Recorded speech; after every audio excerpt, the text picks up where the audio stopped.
گدھ کو خواب میں دیکھنا۔ خواب میں گدھ کو اپنے آپ سے لڑتے ہوئے جس نے دیکھا تو حاکم اس سے ناراض ہو کر کسی ظالم کو اس پر مسلط کرے گا۔ اگر کوئی شخص کسی فرمانبردار گدھ کا مالک بن جائے تو بہت بڑی زمین اس کے ہاتھ آئے گی۔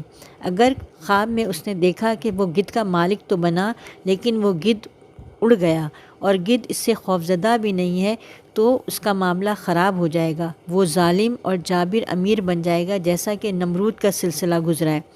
اگر کسی نے خواب میں گدھ کا بچہ دیکھا تو اس کے یہاں بچہ پیدا ہوگا جو باوقار اور بڑا آدمی بنے گا۔ اگر یہی خواب دن میں دیکھتا ہے تو وہ بیمار ہوگا اور خواب میں اس نے اگر بچے کو نوچ دیا تو اس کا مرض دیرپا ہوگا۔ اگر کسی نے ذبح کیے ہوئے گدھ کو دیکھا تو کسی حاکم کے مرنے کی اطلاع ملے گی۔ اگر کسی حاملہ عورت نے دیکھا تو اس نے دودھ پلانے والی عورتوں اور دائیوں کو دیکھا۔ بعض کا قول ہے گدھ کا دیکھنا انبیاء اور صالحین کی بھی علامت ہے۔ گدھ اپنے بچوں کی طرف اپنے وطن کو پہچانتا ہے، اپنے بچوں کی طرف منڈلاتا رہتا ہے اور دانہ کھلاتا ہے۔ ابراہیم کرمانی کا کہنا ہے گدھ کا دیکھنا بہت بڑے بادشاہ سے بھی تعبیر دی جا سکتی ہے، کیونکہ اللہ تعالیٰ نے ایک فرشتے کو گدھ کی شکل کا بنایا ہے جو پرندوں کا رزق مہیا کرنے پر مقرر ہے۔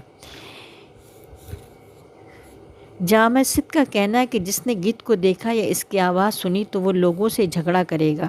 اگر دیکھنے والا عام آدمی ہے تو اسے اس کی شایان شان مال ملے گا اور نفع حاصل کرے گا۔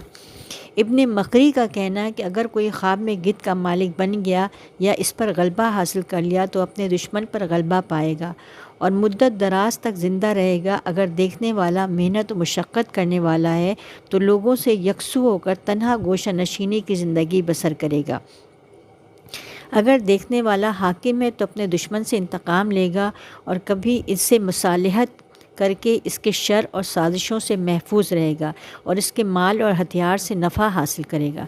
کبھی کبھی گدھ کی تعبیر گمراہی اور بدعت پہ بھی ہوتی ہے۔ مادہ گدھ کی تعبیر زناکار عورت پر دلالت کرتی ہے، بسا اوقات اس کی تعبیر موت سے بھی کی جاتی ہے۔